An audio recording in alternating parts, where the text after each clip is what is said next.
Hello everyone, it's Aidan here from Push Square with Robert Ramsey's review of Sword of the Sea. This is a long-awaited follow-up from the developers of Journey, so let's see if it's worth the wait in our PS5 review. Giant Squid is one of the best developers in the biz when it comes to crafting up beautifully breezy indie adventures. Sword of the Sea, its latest outing, will never escape the obvious Journey comparisons, but it still stands tall as the team's most refined game to date. Without wanting to strip the title of its elegance, Sword of the Sea is basically what you'd get if you mashed Journey and Abzu together and seasoned them with The Pathless. It's a delicate mix of meditative exploration and slick platforming backed by simple but evocative storytelling. In a lot of ways, it feels like a true spiritual successor to both Journey and Abzu, and so if you're familiar with either, you'll already know exactly what you're getting into here. Sitting at around 3 hours in length, almost certainly less on repeated playthroughs, Sword of the Sea provides a fulfilling trip across the desert sands and abandoned cities of a lost civilization. It all begins with the awakening of your voiceless character,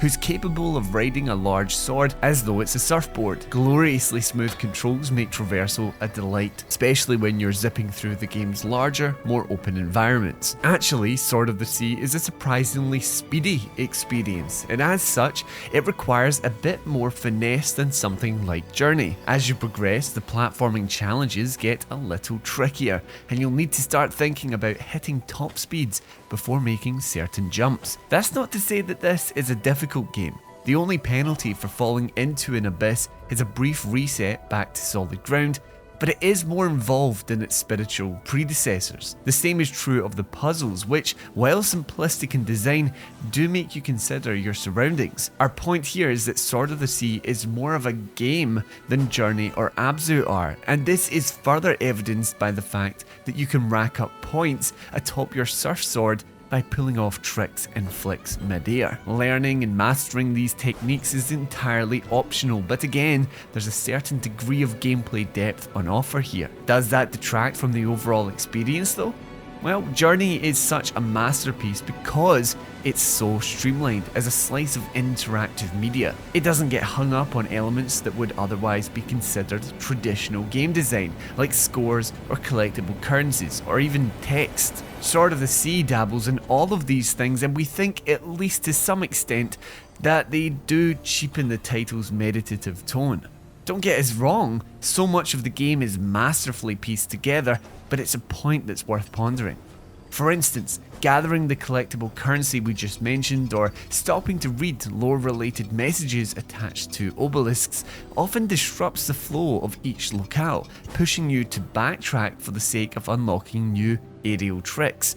There's no doubt that Sword of the Sea is at its best when you're just gliding between environments and soaking up the vibes with zero distractions. Indeed, as an audio-visual experience alone, this is something quite special. It's a sumptuous release to gawk at, packed with bold colour palettes spread across brilliant art direction. Meanwhile, a mostly orchestral score from Journey composer Austin Wintory hits the spot on every occasion, with a mix of understated melodies and inspiring swells. But what really sets Sword of the Sea apart is its use of contrast. The protagonist has the ability to restore water and aquatic life to their barren world, resulting in stunning moments where crystal clear lakes and rivers sprout from the sand and all kinds of fish start gliding through the air. Environments start to take on dreamlike, almost surreal atmospheres, and it all just adds to the game's already eye-popping charms. Once the credits have rolled, you're free to jump straight back into Sword of the Sea thanks to a New Game Plus mode,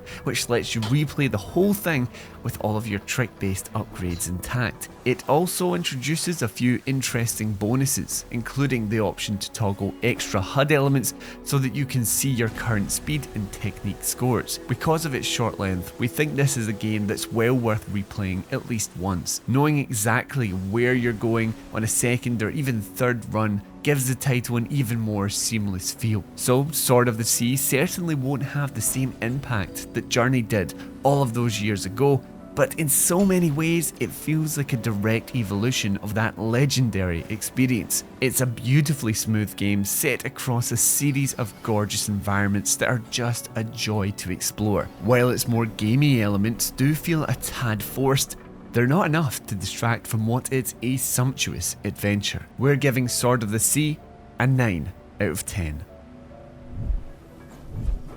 Thank you so much for checking out our review of Sword of the Sea. Are you looking forward to this game? Do you plan on picking it up? And do remember, for PS Plus Extra and Premium subscribers, this is a day one inclusion in Sony's subscription service.